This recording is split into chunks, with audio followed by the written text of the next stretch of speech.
ఓం నమ శివాయ్. చాలా బాగా చెప్తున్నారు సుష్మిత గారు. అపరాజిత గారు. ఓం నమ శివాయ్. సో శివరాత్రికి ప్రిపరేషన్ బాగా జరుగుతోంది. ఆ? Yes sir. సో ప్రతి నెల ఒక శివరాత్రి వస్తుంది, మాస శివరాత్రి. అయితే మాఘమాసంలో వచ్చే శివరాత్రి చాలా విశేషమైన శివరాత్రి. సో యా, సో ముందుకెళ్దామా? Will go ahead today. So let's close our eyes. కళ్ళు మూసుకుందాం. Will chant Om thrice.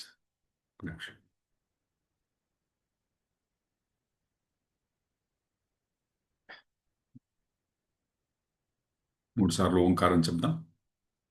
ఓం.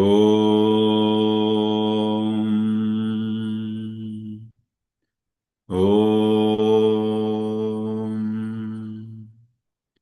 ఓం. గురుర్బ్రహ్మా గురుర్విష్ణుః గురుర్దేవో మహేశ్వరः గురుः సాక్షాత్ పరం బ్రహ్మ తస్మై శ్రీ గురవే నమః.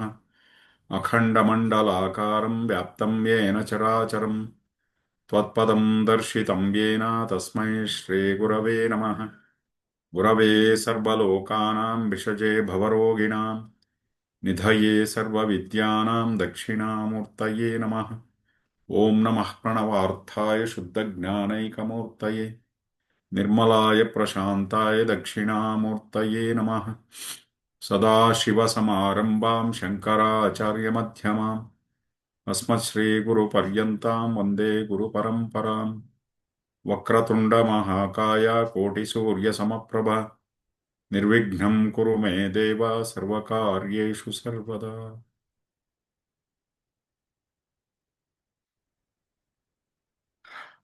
ఓం.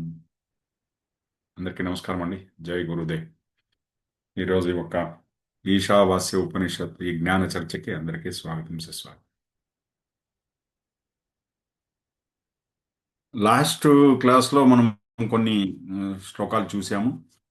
సో దాంట్లో చాలా వరకు మనం ఇదే ఒక పరమాత్మతత్వాన్ని తెలుసుకుంటూ పోతున్నాం. ఉపనిషత్తుల ద్వారా ఈశావాస్య ఉపనిషత్తు ఉమ్, ఏమేమి చెప్తుందో అదంతా చూసుకుంటూ వెళ్తున్నాం మనం.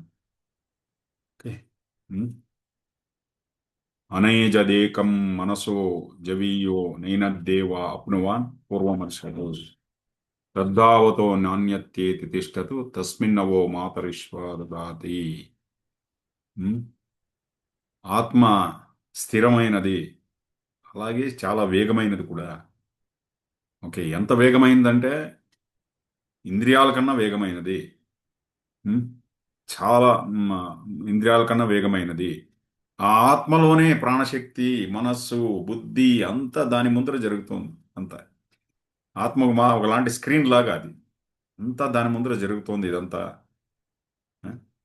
ఇవన్నీ మనం లాస్ట్ క్లాస్లో చూసాం. శ్వాస లోపలికి వెళ్తోంది, బయట వస్తుంది. దానికి మనమేమన్నా ప్రయత్నిస్తున్నామా? లేదు. ఏదో ఒక శక్తి ఆ, అది లోపలికి వెళ్ళి బయట వచ్చేట్టు చేస్తుంది. అలాగే బుద్ధి పనిచేస్తుంది. అలాగే మనసులో ఆలోచనలు వస్తున్నాయి, పోతున్నాయి. మనం ఒక్కరే కాదు శ్వాస తీసుకోవడం. ఎన్నో జంతువులు ఈ భూమిపైన రకరకాలైన శరీరాలను పొందిన ఎన్నో జంతువులు కూడా శ్వాసోచ్ఛ్వాసాలు అక్కడ కూడా జరుగుతున్నాయి. మనసు అక్కడ చిన్న చిన్నగా మనసు పనిచేస్తుంది. ఓకే, శరీరం పనిచేస్తుంది.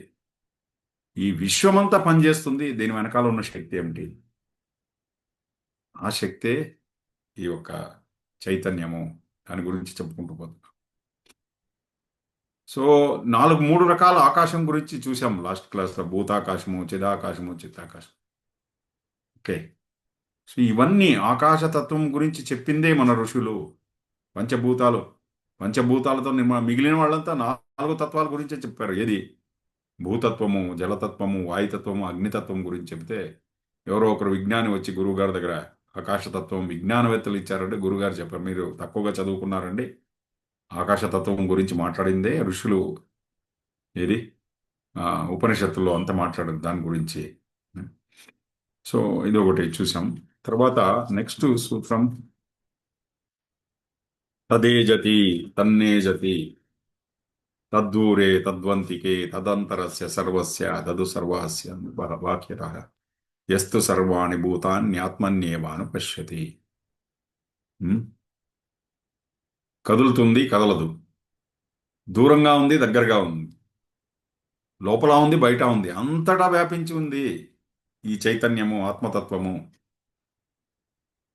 ఏదైనా ఒకటి చెప్పండి, దగ్గరుంది అని చెప్పండి, దూరం ఉంది అని చెప్పండి, లోపలుంది అని చెప్పండి, బయట. లేకపోతే మా బుద్ధి దాన్ని గ్రహించని, బుద్ధికి అతీతమైనది ఇది, మన తర్కానికి అతీతమైనది, అహంకారానికి అతీతమైనది, అది చెప్పుకుంటూ పోతున్నారు. ఉమ్? యస్తు సర్వాణి భూతాన్యాత్మన్యేవాను పశ్యతి సర్వభూతేషు చాత్మానం తతోన విజుగుప్సతే. ఉమ్? సో అయినా కూడా ఇంత జ్ఞానం ఉన్నా కూడా ఇంకొక శరీరాన్ని వేరుగా చూస్తున్నాము, ఇంకొక శరీరంలో కూడా చైతన్యం ఉంది అని ఎందుకు చూడలేకపోతున్నాము? నాలో ఉన్న చైతన్యమే ఆ శరీరంలో ఉంది అని చూడడానికి ఎందుకు ఏది అడ్డుపడుతుంది? అహంకారం అడ్డుపడుతుంది. ఎవరిని వీళ్ళు ఇష్టపడతాను, వీళ్ళని ఇష్టపడను, వీళ్ళు నాకు చాలా దగ్గరైన వాళ్ళు, వీళ్ళు దూరమైన, ఇలా బుద్ధి అహంకారము మనల్ని వేరు చేస్తుందే తప్ప చాలా లోతుగా వెళ్ళి చూస్తే అంతా ఒకటే, ఒకే చైతన్యం పనిచేస్తుంది. దానికి గురుగారు ఏం చెప్తారు? ఒకే సముద్రమే, వేరే వేరే వేరే వేరే అలలు వస్తున్నాయి, ఒక్కొక్క అలకు ఒక పేరు. ఎలా ఒక్కొక్క సముద్రం, ఒకటి చాలా పెద్ద పెద్ద అల, ఒకటి చిన్న చిన్న అల, అలాగే ఒక్కొక్క అల, ఇక్కడ అలలకు కూడా ఒక్కొక్క పేర్లు పెట్టుకుంటున్నాం. అలాగే ఈ చైతన్యం అనే సాగరంలో మనమందరూ అలల్లాగా వస్తున్నాం పోతున్నాం. ఒక్కొక్క అలకు 70 60 60 70 80 90 సంవత్సరాలు ఆయుస్ ఉంది ఇక్కడ, వచ్చిపోతుంది ఇక్కడ. ఉం? తర్వాత నెక్స్ట్, యస్మిన్ సర్వాణి భూతాన్ని జ్ఞాత్మైవాభూద్విజానతః తత్ర కో మోహ కశ్యోక మోహ కశ్యోక ఏకత్వమనుపశ్యతః. ఓకే. తర్వాత ఇంకో శ్లోకం. సపర్యగా చుక్రమకాయ అవృణమస్నావిరగం శుద్ధమపాప విద్దం కవిర్మనీషి పరిభూ స్వయంభూర్యాత్ తత్యతోర్థాన్ వ్యదదాచాశ్వతీభ్య సమాభ్య. అంతటా వ్యాపించి ఉంది, మళ్ళీ వెలు ప్రకాశవంతమైనది ఇది, శరీరం లేనిది, అయితే శరీరం లోపల ఉన్నది. శరీరం లేనిది శరీరం లోపల ఉన్నది. మాంసఖండములు శరీరానికి ఉన్నాయి, ఆత్మకు లేదు. అయితే శరీరాన్ని నడుపుతోంది అదే, శుద్ధమైనది, ఎటువంటి పాపపుణ్యములు అంటుకోదు దానికి. జ్ఞానులు ఏం చెప్తారంటే సర్వజ్ఞ, అన్నీ తెలుసు. అల్టిమేట్ ఇంటెలిజెన్స్ అంటేనే ఆత్మకు చేరింది. అంతటా వ్యాపించి ఉన్న ఆ శక్తి ఉంది కదా, లోపల బయట అంతా దానికే చేరిందనమాట. దానిలో నుంచినే ఇంటెలిజెన్స్ వస్తుంది. సర్వశక్తమైనది, సర్వవ్యాపకమైనది. ఇవన్నీ మనము లాస్ట్ క్లాస్లో చూసుకుంటూ వచ్చాము. ఇప్పుడు కాస్త ముందుకెళ్దాం. దీన్నే బ్రహ్మన్ అని పిలుస్తారు. ఈ ఆత్మతత్వం ఏముందో మన లోపల దాన్ని బ్రహ్మన్ అని పిలుస్తారు. బ్రహ్మన్ అంటే ఏమిటి? ఆ ఆత్మకు ఎటువంటి ఆకారము లేదు. ఇక్కడ మనకు కొద్దిగా కన్ఫ్యూజ్ కావచ్చు. బ్రహ్మన్ అని పిలుస్తారు, బ్రహ్మ అని పిలుస్తారు, ఇది రెండు ఒకటేనా? ఏం చెప్తున్నారు? బ్రహ్మ అంటే అదొక దేవత, ఒక సృష్టి చేసేటువంటి ఒక దేవత. బ్రహ్మన్ అంటే ఏమిటి? అంతటా వ్యాపించి ఉన్న పరమాత్మతత్వము, చైతన్యము.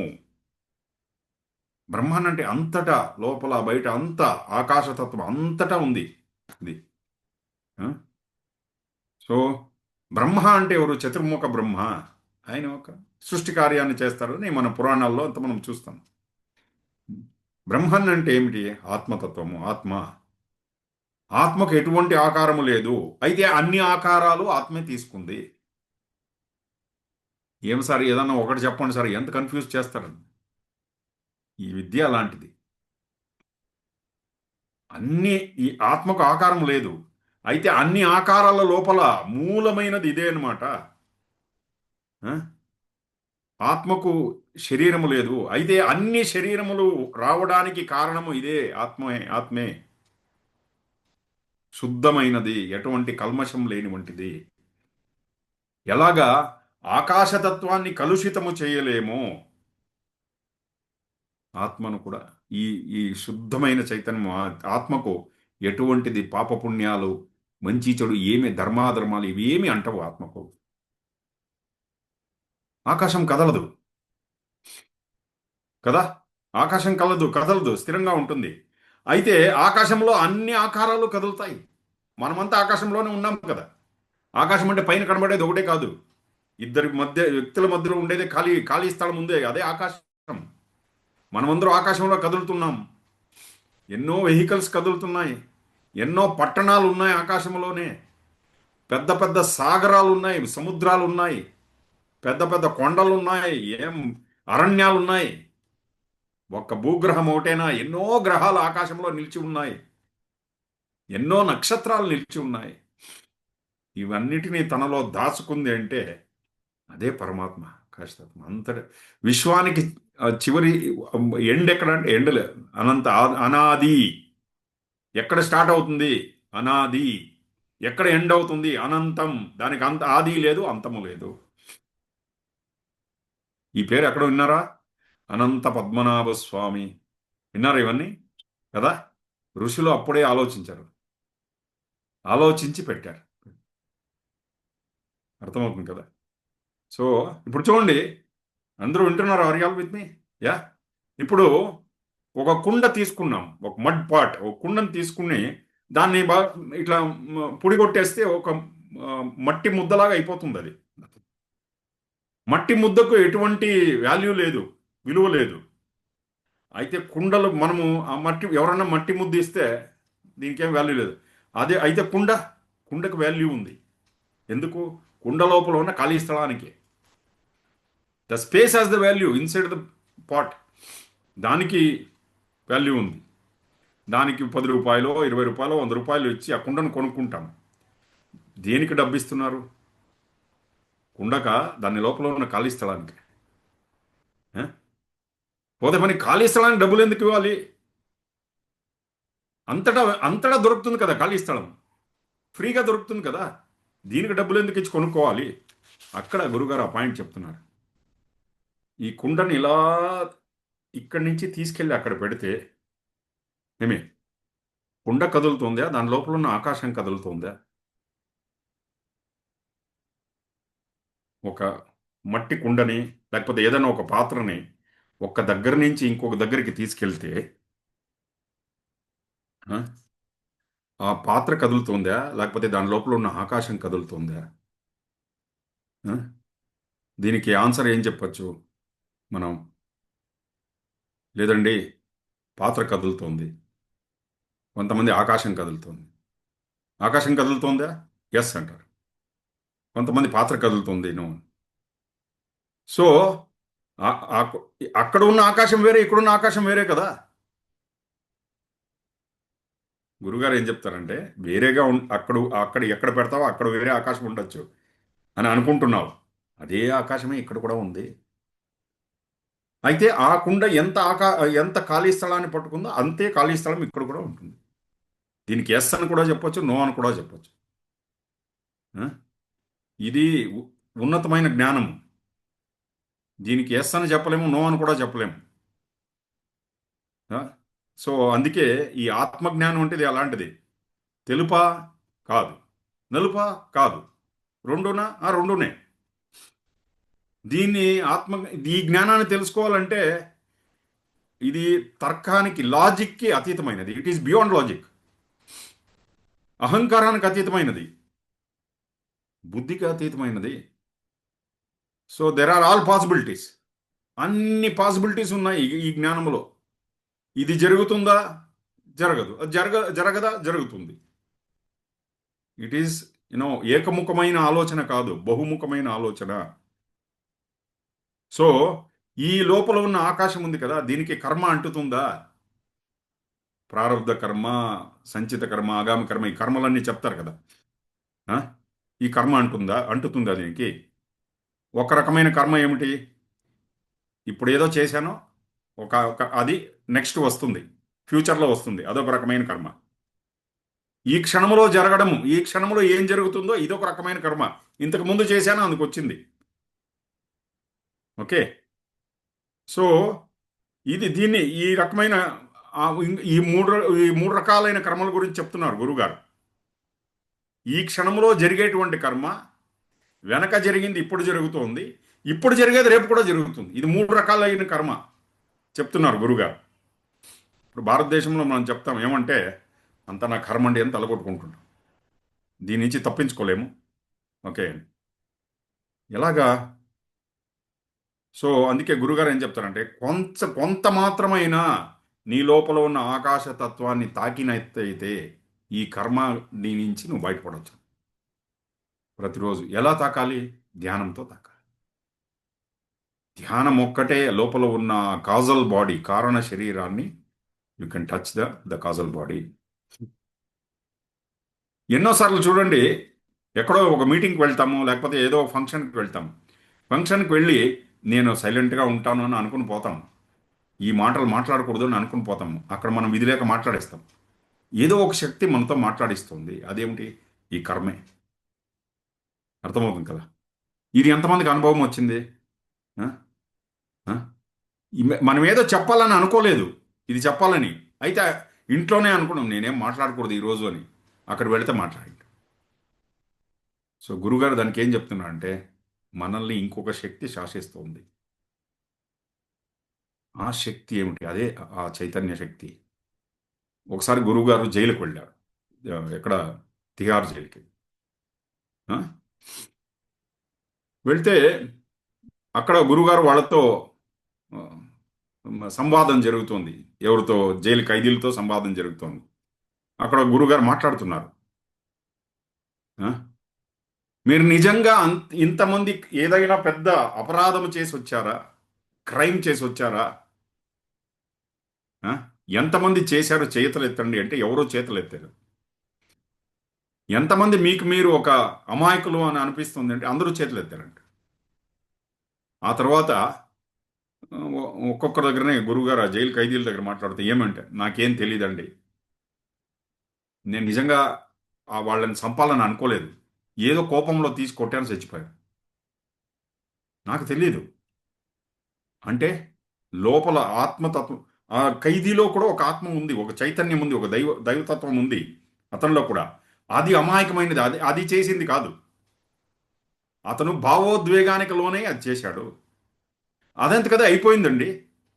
నాకు తెలియదు అలా అవుతుందని. నా కంట్రోల్లో లేదు ఏమీ. ఇది మనకు జరుగుతుంది ఎన్నోసార్లు. కోపగించుకోవాలని లేదు, ఇంట్లో కోపం వచ్చేస్తుంది, అరవాలని ఉండదు, అరచేస్తాం కదా. మన చేత్తో ఉండదు కొన్ని, కొన్ని కాదు, ఏది ఉండదు మన చేతిలో. చెప్తున్నా, మనం అనుకుంటాం అన్నీ మన కంట్రోల్లో ఉంది అని. ఓం నమ శివాయ. ఉం? ఇంకోటి చూడండి, 50-60 సంవత్సరాలు అయిపోయినా కూడా మనకి ఇంకా వయసే కాలేదు అని అనిపిస్తుంది. మనం ఇద్దరు వయసు అయిన వాళ్ళు 60-65 సంవత్సరాలు వాళ్ళు ఇద్దరు కూర్చొని ఏం మాట్లాడుకుంటే, పిల్లలంతా పెద్ద అయిపోయారు, నాకేం ఇంకా వయసు అయినట్టు అనిపించలేదండి. కరెక్ట్ అది. ఎందుకంటే లోపల ఉన్న ఆత్మకు వయసు, ఓం నమ శివ, దానికి ఏజ్ అనేది లేదు. అది నిత్య నూతనమే, అది ఎప్పుడు శుద్ధమైనది. ఆ? సో గురుగారు అదే చెప్తున్నారు. ఎప్పుడు నీకు ఆ ఒక అవేర్నెస్ వస్తుందో, నువ్వు ఏమీ చేయట్లేదు, అంతా అదంతకదే జరుగుతోంది, మంచి కానీ చెడు కానీ. That is the highest knowledge అండి ఇది. అర్థమవుతుంది కదా? ఇది ఇది పిహెచ్డి సబ్జెక్ట్ అని చెప్తారు గురుగారు. అష్టావకర గీతలో కూడా ఇదే చెప్తారు గురుగారు. ఉంటున్నారా? Are with me? Yeah. Yeah. అది గురుగారు అదే. పెద్ద పెద్ద సాధన చేసిన వాళ్ళని అడగండి. పెద్ద సంగీతకారులు ఉంటారు, స్పోర్ట్స్ మెన్ ఉంటారు, ఈ గ్రామీ అవార్డు అంతా తీసుకున్న వాళ్ళు ఉంటారు. వాళ్ళంతా ఎలా చేశారు ఇది అని అడిగితే, వాళ్ళు ఒక రకమైన ఖాళీ, అలా ఇలా దృష్టి చూసి వాళ్ళు ఏం చెప్తారంటే, నాకు తెలియదండి అయిపోయిందంటారు. I don't know, it just happen. వాళ్ళకే ఆశ్చర్యం వేస్తుంది వాళ్ళు చేసిన సాధన గురించి. సో ఈ కర్మ ఉండే ఒక యాక్షన్ జరిగేటువంటి ఒక ప్లేన్ ఉంది చూడండి, అది వేరే లాస్ పైన పనిచేస్తుంది, వేరే ఒక నియమాల పైన పనిచేస్తుంది. అయితే ఆత్మ దానికన్నా పైన పనిచేస్తుంది. చైతన్యం ఉంది చూడండి, దానికన్నా పైన పనిచేస్తుంది. అందుకే ఉపనిషత్తులో దీని గురించి ఒకసారి ఏం చెప్తుంది? ఉం? దీని గురించి మాట్లాడడానికి మాటలు లేవు. ఇండిస్క్రైబబుల్. ఈ ఆత్మ గురించి ఎంత మాట్లాడినా తక్కువే. ఈ చైతన్యం గురించి అంతటా వ్యాపించి ఉన్న పరమాత్మ తత్వం ముందుకు చూడండి, దాని గురించి ఎంత మాట్లాడినా తక్కువే. ఇంత అంత లోతుగా ఉంది ఈ సబ్జెక్టు. అయితే రెండు కావాలి మనకు. ఏది? సూక్ష్మము కావాలి, స్థూల ప్రపంచము కావాలి. నేను సూక్ష్మమే పట్టుకుంటా అని చెప్తే నో, కుదరదు. నేను స్థూలమే పట్టుకుంటా, the gross, I I work on only subtle level, no. Only grosser level, no, both are required. అది చెప్తున్నారు ఇక్కడ. ఏం చెప్తున్నారు నెక్స్ట్? అందం తమః ప్రవిశంతి ఏ విద్యాముపాసతే తతో భూయ ఇబతే తమో యవు విద్యాయాగం రతాః. అందం తమః ప్రవిశంతి ఏ విద్యాముపాసతే తతో భూయ ఇవతే తమోయ యవు విద్యాయాగం రతాః. ఈ జ్ఞానాన్ని ఇంకా సరళంగా చెప్పాలంటే, ఇంకా దీనిగా సింపుల్గా చెప్పాలంటే, మనకు క్వాంటమ్ మెకానిక్స్ అని ఉంది. దాన్ని ఏమంటారంటే పరమాణు శాస్త్రము అంటారు. పరమాణు శాస్త్రంలో వాళ్ళు దేంట్లోపలైనా అంతా ఒకటే అని చెప్తుంది పరమాణు శాస్త్రం. ప్రతి ఒక్క మనిషిలోనూ అదే వైబ్రేషన్స్ ఉన్నాయి, అదే ఎనర్జీ ఉంది. అణువులంతా అంతటా అదే. మనిషి తీసుకోండి, రాయి తీసుకోండి, దేన్నైనా తీసుకోండి, దాని లోపల అలాగే ఉంది. అలాగే ఈ శాస్త్రీయమైన రసాయన శాస్త్రం ఉంది, క్లాసికల్ కెమిస్ట్రీ. దాని లోపల వెళితే అక్కడ పరమాణు శాస్త్రం గురించి చర్చించరు. ఈ మెటల్ వేరే, ఆ మెటల్ వేరే, ఈ లోహం వేరే, ఆ లోహం వేరే. అర్థమవుతుంది కదా? అక్కడ ఒక్కొక్క గ్యాసెస్, హీలియం గురించి మాట్లాడతారు, హైడ్రోజన్ గురించి మాట్లాడతారు, ఆక్సిజన్ గురించి, ఒక్కొక్క ఎలిమెంట్ గురించి మాట్లాడతారు అక్కడ. ఆ ఎలిమెంట్స్ గురించే ఒక పెద్ద టేబుల్ ఒకటి ఉంది, పీరియాడిక్ టేబుల్ అని. ఇలా మనం చదివాం, మనం సైన్స్లో చదివాం. ఏం సార్ ఇదేదో ఈశావాసి ఉపనిషత్తు అంటే మీరేమో సైన్స్ గురించి చెప్తున్నారని. అవునండి, విజ్ఞానము అధ్యాత్మము వేరే ఏమీ లేదు, అంతా ఒకటే. దాని లోపల చెప్తున్నారు గురువుగారు. ఆవర్తన పట్టిక అంటారు తెలుగులో దాన్ని, పీరియాడికల్ టేబుల్ అని. ఓకే, దాంట్లో అన్నీ వేరే వేరే అని చెప్తారు. ఈ ఎలిమెంట్ వేరే, నైట్రోజన్ వేరే, ఆక్సిజన్ వేరే, హీలియం వేరే, ఒక్కొక్కటి వేరే వేరే అని. దాంట్లో ఇనర్ట్ గ్యాసెస్ అని వస్తుంది, అవన్నీ వేరే వేరే అని చెప్తారు. అయితే పరమాణు శాస్త్రంలో వెళితే అన్నీ ఒకటే, అన్నిట్లోపునో ఇలాంటి వైబ్రేషన్ వస్తుంది, ఇలాంటి ఎనర్జీ ఉంది అందిట్లోనూ. మీరు ఒక రాయి తీసుకోండి, దాని లోపల కూడా అణువులు దగ్గరగా ఉన్నాయి. Very intensity of atoms is అందుకే రాయి అయింది. పత్తిలో అది విడివిడిగా అయిపోయింది, అక్కడ కూడా అణువులే ఉన్నాయి లోపల. అలాగే ఒక చైర్ తీసుకోండి, ఒక డోర్ తీసుకోండి, ఇది పరమాణు శాస్త్రం ఇంత లోపలికి చెప్తుంది. అందుకే ఋషులు ఏం చెప్తారంటే, ఈ సైన్స్ అంతా ఉంది కదా, ఇది అవిద్య అంటారు. శరీరం గురించి, ప్రకృతి గురించి, ఓకే, ఈ సృష్టి గురించి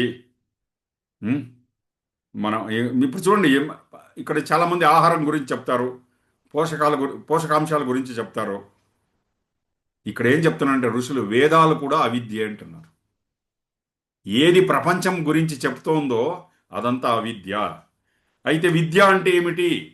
విద్య అంటే ఏది ఆత్మతత్వం గురించి చెప్తోందో అదే విద్య. That which speaks about the self. లోపల ఉన్న కారణ శరీరం. మనకు 3 శరీరాలు ఉన్నాయి. మీరు పతంజలి యోగ సూత్రంలో చూస్తే చెప్తారు, స్థూల, సూక్ష్మ, కారణ శరీరం. Grosser body, subtle body and the causal body. దీంట్లో ఈ కారణ శరీరం ఉందే, అది శాశ్వతమైనది, ఎప్పటికీ ఉండేది. దాన్ని మనము అదే దాని గురించి తెలుసుకోవడం ఉంది చూడండి, అదే నిజమైన విద్య ఇక్కడ చెప్తున్నారు. లోపల ఆకాశ స్వరూపం కదా మనము, దాని గురించి తెలుసుకునేదే నిజమైన విద్య. లోపల ఉన్న శక్తి, శరీరం లోపల ఉన్న శక్తి గురించి తెలుసుకోవడము, శరీరం లోపల ఉన్న ఆ జీవశక్తి గురించి తెలుసుకోవడమే నిజమైన విద్య. ప్రపంచం గురించి తెలుసుకునేది అది అవిద్య. మన ఆత్మ గురించి తెలుసుకోవడము విద్య. అయితే ఋషులు ఏం చెప్తున్నారంటే అవిద్య కూడా కావాలి. అలాగని చెప్పి నేను సూక్ష్మాన్ని పట్టుకుంటా, స్థూలాన్ని వదిలేస్తానని కాదు. రెండు చాలా ముఖ్యము. ఓకే, రెండు కలిసి జొతలో పోవాలి. ఇప్పుడు డ్యాన్స్ చేయాలంటే ఒక కాలు నేలపైన ఉండాలి, ఇంకో కాలు గాలిలో ఉండాలి. 2 కాళ్ళు గాలిలోనే ఉంచుతానంటే పడిపోతాం.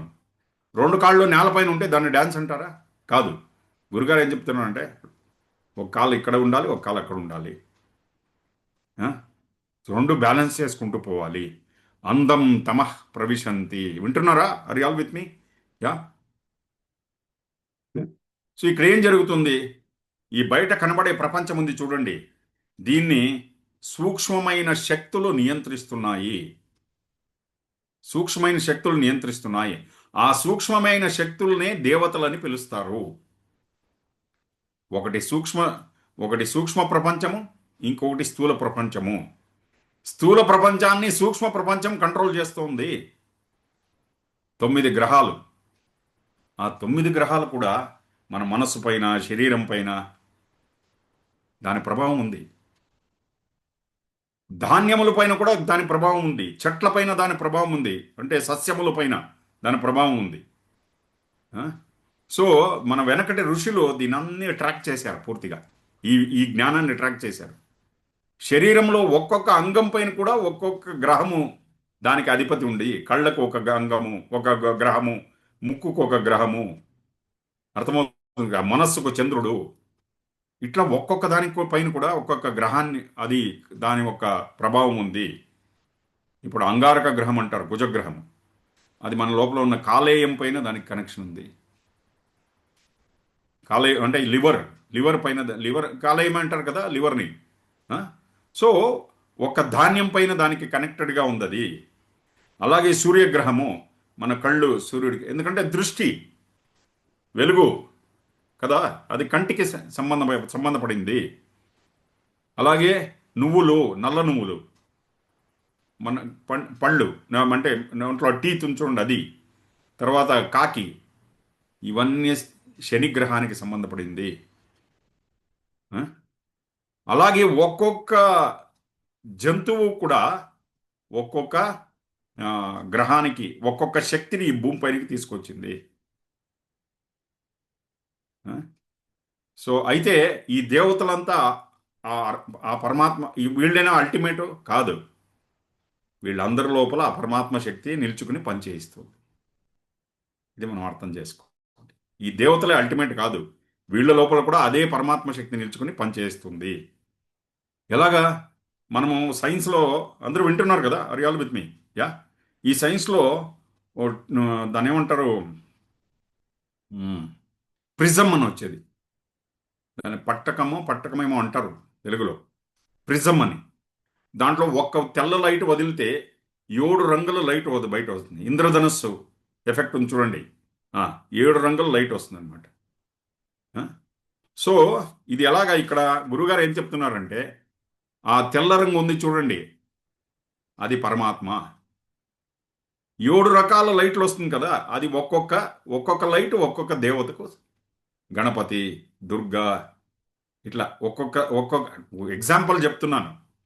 ఒక్కొక్క లైటు ఒక్కొక్క దీనికి దేవతకు సంబంధపడినట్టు. అంటే ఈ ప్రపంచమంతా, ఈ పూర్తి సృష్టి అంతా ఈ దేవతలు కంట్రోల్ చేస్తున్నారు. దాన్ని చెప్పుకుంటూ వస్తున్నారు. ఇప్పుడు ఫర్ ఎగ్జాంపుల్ మన శరీరమే తీసుకోండి. గుండె జబ్బు ఉంటే ఒక హార్ట్ సర్జన్, కార్డియాలజిస్ట్ దగ్గర వెళ్తాం. చెవులు ఈఎన్టీ డాక్టర్, దీనికైనా ఇష్యూ వస్తే ఆ డాక్టర్ దగ్గరికి వెళ్తాం. అయితే కార్డియాక్ సర్జన్, ఈఎన్టీ ఒకటే కాదు. చదివింది ఎంబీబీఎస్ అయినా స్పెషలైజేషన్ వేరే చేసుకుంటారు వాళ్ళు. అలాగే నరరోగం అంటే న్యూరాలజిస్ట్ వేరే. ఆ తర్వాత మూత్రకోశానికి సంబంధపడిన శాస్త్రజ్ఞులు వేరే ఉంటారు, యూరాలజిస్ట్ ఉంటారు. అలాగే ఎముకలు ఏమైనా ఇష్యూ వస్తే ఆర్థోపెడిక్ సర్జన్ ఉంటారు. వేరే వేరే ఒకే శరీరమే, అయితే వేరే వేరే అంగాలను చూడడానికి వేరే వేరే డాక్టర్లు ఉన్నారు. అలాగే వేరే వేరే దేవతలు ఉన్నారు. శరీరంలో ఒక్కొక్క అంగానికి ఒక్కొక్క దేవత ఇన్ఫ్లుయెన్స్ ఉంది అక్కడ. అందుకే రుద్రాభిషేకం చేసేటప్పుడు అంతకుముందు లఘున్యాసం అని ఒకటి చెప్తారు. దాంట్లో ఒక్కొక్క శరీరంలో ఒక్కొక్క అంగానికి ఒక్కొక్క దేవత గురించి అక్కడ ఆ దేవతను ప్రజననే బ్రహ్మ తిష్టతో, పాదయోర్ విష్ణుస్తిష్టతో, హస్తయోర్ హరస్తిష్టతో, బాహ్వోరింద్రస్తిష్టతో, జఠరే అగ్నిస్తిష్టతో, కంఠే వసవస్తిష్టంతో, మూర్ధ్యాదిత్యాస్తిష్టంతో, శిరసి మహాదేవస్తిష్టతో, శిఖాయాం వామదేవస్తిష్టతో, ఇట్లా ఒక్కొక్క అంగములో కూడా ఒక్కొక్క దేవత. ఇది ఆ, ఉంది. ఆ దేవతలో ఒక ప్రెజెన్స్ ఉందన్నమాట. ఉం? సో అందుకే ఇక్కడ ఏం చెప్తారంటే, మనం ఈ ప్రపంచము ఇదంతా తెలుసుకునేది ఉంది చూడండి, ఇది అవిద్య. మన గురించి మనం తెలుసుకోవడమే నిజమైన విద్య. ప్రాపంచికమైన జ్ఞానము తర్వాత అధ్యాత్మ జ్ఞానము రెండూ కలుపుకుని పోవాలి. రెండు కానే కావాలి. అప్పుడు మనకు పూర్ణమైన ఒక చిత్రం, అంటే పూర్ణమైన ఒక పిక్చర్ మనకు తెలుస్తుంది. ఆ? నేను ఒక సూక్ష్మమైన ప్రపంచం గురించే నేను పని చేస్తాను అంటే కుదరదు. లేకపోతే స్థూలమైన దాని గురించి తెలుసుకుంటాను అంటే అది కూడా కుదరదు. ఇది చెప్తున్నారు. ఓకే, నెక్స్ట్ శ్లోకం చూద్దాం. అన్య అన్యదేవాహుర్విద్యయాన్ దాహురవిద్యయా ఇది శుశ్రూమధీరాణం ఏనస్తద్విచచక్షిరే. ఓకే. ఆ. సో ఒక మనకు ఈ డైటీషియన్ ఉన్నారనుకోండి, వాళ్ళు ఏం చెప్తున్నారు, మీరు ప్రోటీన్లు బాగా తీసుకోవాలి, కొవ్వు పదార్థాలు తగ్గించాలి, ఓకే, కార్బోహైడ్రేట్స్ ఎక్కువ తీసుకోవాలి, ఓకే, మ్మ్, అని మనకు ఈ ప్రపంచంలో ఈ శరీరాన్ని గురించి చెప్తారు వాళ్ళంతా. అయితే సూక్ష్మమైన ప్రపంచంలోకి వెళ్తే అక్కడ గురుగారు ఏం చెప్తున్నారంటే, ఎన్ని రకాలైన దేవతలు ఉన్నారు, అక్కడ వేరే సబ్జెక్ట్ మారుతుంది. అంటే సూక్ష్మమైన ప్రపంచం గురించి 33 కోట్ల దేవతలు ఉన్నారు. ఈ 33 ఎవరు, గురుగారు ఏం చెప్తున్నారంటే, ఎవరు దీన్ని ఎంచారో తెలీదు, 33 కోట్ల దేవతలు ఉన్నారు. ఇప్పుడు కొత్తగా చేరి కూడా ఉండొచ్చు దీంట్లో, కొంతమంది చేరి ఉండొచ్చు. రకరకాలైన దేవతలు ఉన్నారు ఈ ఒక్క చైతన్యములో. అంటే ఈ దేవతలంతా ఎక్కడున్నారు, వాళ్ళు కూడా పరబ్రహ్మములోనే ఉన్నారు. అంతటా వ్యాపించి ఉన్న బ్రహ్మం లోపలే ఉన్నారు. ప్రతి ఒక్క దేవతకి వాళ్ళదే ఒక అయిన బాధ్యత ఉంది. ఈ ఒక్క విశ్వంలో వాళ్ళు చేసే పనులు చూడండి, వాళ్ళే ఒక ఏదో ఒక పర్టికులర్ పని చేస్తూ ఉంటారు. అర్థమవుతుంది కదా. ప్రతి ఒక్క జంతువు కూడా ఒక ఒక శక్తిని భూమిపైకి తీసుకొస్తుంది. దాని లోపల ఒక శక్తిని తీసుకొస్తుంది. నెమలి, దాని వెనకాల ఒక శక్తి వస్తుంది. ఇక్కడ ఊరికి ఎగ్జాంపుల్కి చెప్తున్నారు. సింహం, దాని వెనకాల ఒక శక్తి వస్తుంది. ఇలా ఒక్కొక్క జంతువు కూడా దాని వెనకాల ఒక దైవశక్తి పనిచేస్తూ ఉంటుంది. ఆ? అందుకే ఈ మానవ శాస్త్రజ్ఞులు ఏం చెప్తారంటే, ఏదైనా ఒక జంతువు అది అంతరించిపోతుంది అంటే అప్పుడు ప్రళయం అనేది ఏర్పడుతుంది. ఋషులు అదే చెప్తారు. పూర్తిగా అంతరించిపోవడానికి వదలదు సృష్టి. ఏదైనా ఒక్క జంతువు అంతరించిపోతుంది అంటే అప్పుడు ఆ సృష్టి మారిపోతుంది, వేరే కొత్త సృష్టి రావాలి. ఓకే, ఇది. సో అందుకే ఒక బటర్ఫ్లై వెనక, ఒక దోమ వెనక, ఆ, ఒక పిల్లి వెనక, ఇట్లా ప్రతి ఒక్క జంతువు వెనకాల ఒక శక్తి వస్తుంది. ఉం? సో ఇది దేవ దేవతలకు సంబంధపడ్డ సంబంధపడిన ఒక శాస్త్రం ఇలా పనిచేస్తుందన్నమాట. ఈ దేవతల పని ఏమిటి ఈ సృష్టిలో? అందరికీ మంచిని చేకూర్చడము, అందరికీ సుఖాన్ని తీసుకురావడము. ఈ స్థూలాన్ని సూక్ష్మములో ఉన్న ఈ దేవతలు నడిపిస్తారు. వాళ్ళ ద్వారా ఆ బ్రహ్మతత్వం పనిచేస్తుంది. అర్థమవుతుందా? Are you listening? వింటున్నారా? వాళ్ళ ద్వారా ఈ ఒక్క పరమాత్మ పనిచేస్తాడనమాట. ఓకే. విద్యాంచ యస్తద్వేదో భయగం సహ అవిద్యయా మృత్యుం తీర్త్వా విద్యయామృతమశ్నుతే. నెక్స్ట్ శ్లోకం చెప్తున్నాను. అందుకే సూక్ష్మం పైన పని చేయాలి, స్థూలం పైన పని చేయాలి. సూక్ష్మం పైన పనిచేయడం అంటే ఏమిటి? ధ్యానము చేయడము. ప్రతిరోజు ధ్యానించాలి, మెడిటేషన్ చేయాలి, సూక్ష్మం గురించి తెలుసు. ఆ తర్వాత స్థూలంలో పనిచేయాలి. అప్పుడు అంటే మనకు తెలియదు. ఇప్పుడు దాకా చెప్పినవి అంత చైతన్యము, అంతటా వ్యాపించి ఉన్న చైతన్యము ఒక్కటే,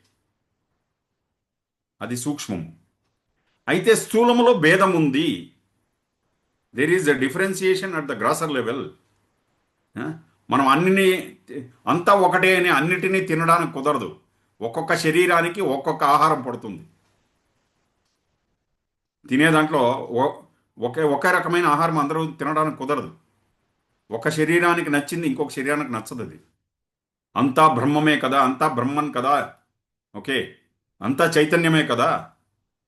ఆ? సో అన్నీ నేను తినేస్తాను అంటే కుదరదు. అక్కడ భేదాన్ని పాటించాలి. మనకి ఏది సరిపోతుందో అది ఓకే. స్థూలములో భేదముంది. అలా లోపలికి పోతూ పోతూ పోతూ సూక్ష్మములో అంతా ఒకటే నడుస్తూ ఉంది. ఇది అర్థం చేసుకోవాలి.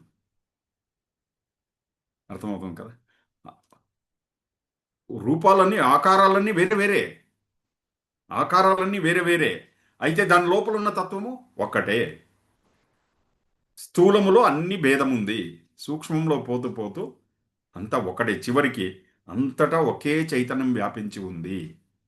అందుకే అద్వైతాన్ని తప్పుగా అర్థం చేసుకున్నారు. ఊరికే పడకపైన పడుకుని అంతా ఒకటే కదా, అంతా ఒకటే కదా, బ్రహ్మ అంతా ఒకటే కదా, ఏం చేసేది ఏముంది ఇక్కడ ఈ ప్రపంచంలో అని అనుకున్నవాడు అద్వైతాన్ని తప్పుగా అర్థం చేసుకున్నాడు. ప్రపంచాన్ని రెస్పెక్ట్ చేయాలి. ఈ స్థూలాన్ని కూడా మనము we have to respect it. ఏది వేరే వేరేగా ద్వైత భావన ఉందే అది కానే కావాలి. ద్వైతము లేకుండా అద్వైతం సాధ్యం లేదు. రెండు ఇంపార్టెంట్. అర్థమవుతుంది కదా.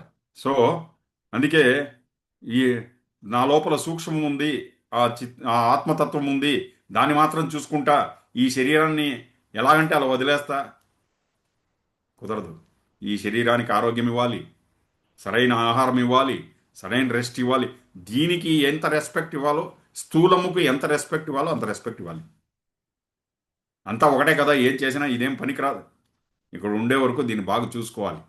అందుకే గురుగారు ఏం చెప్తారంటే శరీరం అనేది ఒక అద్భుతమైన కానుక, వెలకట్టలేని కానుక అని చెప్తారు మనకు కదా. మెడిటేషన్స్లో అంతా చూడండి గురుగారు చెప్తారు, this body is a beautiful gift అని చెప్తుంటారు గురుగారు. అంటే అంతా అద్వైతం కదా. అట్లా అని చెప్పి శరీరాన్ని మీరు హింసించడానికి అధికారము లేదు. కృష్ణుడు భగవద్గీతలో అదే చెప్తారు. నీ శరీరంలో నేను ఉన్నానయ్యా, ఆత్మరూపంగా ఉన్నాను. ఉపవాసాలు చేసి నన్ను బాధపెట్టక లోపల ఎంత కావాలో అంత ఉపవాసం చేయి. ఉపవాసం చేయొద్దని నేను చెప్పట్లేదు. అయితే నీ శరీరంలో నేను ఉన్నాను, ఆత్మరూపంలో లోపల ఉన్నాను నేను.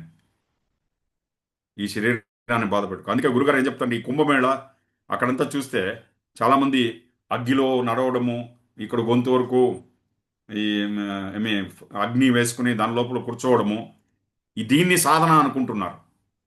ఉపనిషత్తులు దీన్ని ఒప్పుకోవు, శాస్త్రములు దీన్ని ఒప్పుకోవు. వాళ్ళని చాలా పెద్ద యోగి అని పిలుస్తారు. అది నిజంగా యోగం కాదు. ఒక్క ఒక్క కాల్లో 30 సంవత్సరాలు నిలబడ్డాడు. ఏం సాధించాడు 30 సంవత్సరాలు నిల్చుకుని? అది యోగము కాదు. తన శరీరాన్ని తాను హింసించుకున్నాడు అంతే. అది వేదాంతము కాదు, అది అద్వైతము కాదు చెప్తున్నారు గురుగారు. గంటల తరబడి కూర్చుని పొద్దున్నుంచి రాత్రి వరకు జపములు చేస్తే ఎంత జపం చేసి చేసి చేసి చేసి చేసి ఆ వేడి ఎక్కువైపోతుంది శరీరంలో. ఎక్కువైపోయి తర్వాత శరీరానికి బాధ అయిపోతుంది. ఇప్పుడు ఎంత అని ఇప్పుడు ఐరన్ బాక్స్తో బట్టని ఐరన్ చేస్తున్నాం. చేస్తూ చేస్తూ బట్ట కాలిపోతుంది. ఎంత చేయాలో అంతే చేయాలి ఐరన్. ఓవర్గా చేస్తే ఏమవుతుంది? బట్టలు కాలిపోతాయి. అలాగా శరీరం ఎంత కావాలో గురుగారు అదే చెప్తున్నారు. చేయాలి, పూజలు చేయాలి, జపాలు చేయాలి, అన్నీ చేయాలి, లేదని కాదు. అయితే దాని నుంచి మంచి మంచి వైబ్రేషన్స్ వస్తుంది, మంచి శక్తి వస్తుంది, లేదని కాదు. అలాగని చెప్పి పొద్దునుంచి సాయంత్రం వరకు కూర్చోవడము ఆ, కాదు. స్థూలాన్ని కూడా గౌరవించాలి. అందుకే జ్ఞాని పురుషులు ఏం చేస్తారంటే ఆ, అజ్ఞానముతో వాళ్ళు ఈ ఈ అవిద్యతో ఈ ప్రపంచాన్ని చూస్తారు, విద్యతో అమృతత్వాన్ని పొందుతారు. ఈ ప్రపంచాన్ని ఉమ్, అవిద్యతో దాటుతారు, విద్యతో అమృతత్వాన్ని పొందారు. అవిద్య అంటే ఏమిటి? ఈ ప్రపంచం గురించి జ్ఞానమే అవిద్య. అవిద్య అంటే జ్ఞానము లేనిది అని కాదు చెప్పేది ఇక్కడ. అవిద్య అంటే ప్రాపంచికమైన వస్తువుల గురించి జ్ఞానం ఉంది చూడండి, దాన్ని అవిద్య అని చెప్తున్నారు. విద్య అంటే ఏమిటి? ఆత్మతత్వం, ఆత్మం గురించి మన అంతటా వ్యాపించి ఉన్న ఈ చైతన్యం గురించి తెలుసుకోవడమే విద్య అని చెప్తున్నారు. అర్థమవుతుంది కదా. సో ఈ రోజుకు ఇంత చాలండి. రేపు మిగిలిన చూద్దాం.